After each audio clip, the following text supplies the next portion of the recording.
วันนี้ที่รอคอยพระเดชพระคุณพระเทพวชิระนันทาภรณ์เจ้าอาวาสวัดบัวขวัญพระอารามหลวงเจ้าสำนักศาสนศึกษาวัดบัวขวัญพระอารามหลวงเจ้าคณะจังหวัดนนทบุรีเมตตาเป็นประธานปิดโครงการอบรมบาลีก่อนสอบสนามหลวงประจำปีพุทธศักราช 2560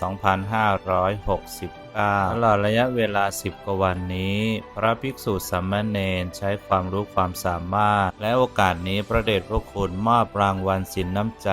แด่พระภิกษุสามเณรผู้ทำข้อสอบได้ลำดับที่1 2 และ 3รูปไหนที่ไม่ได้รับรางวัลเช่นนี้แต่ทุกรูปนั้นก็ใช้ความเพียรพยายามอดทนอดกลั้นขยันหมั่นเพียรที่จะทำข้อสอบในสนามสอบจริงที่จะถึงนี้สุดท้ายนี้พระภิกษุสามเณรครูบาอาจารย์ได้รับพรจากพระเดชพระคุณผู้ให้วิชาความรู้คือผู้สอนด้วยให้ทุกท่านมีสุขภาพแข็งแรงปราศจากทุกโศกโรคภัยให้เจริญรุ่งเรือง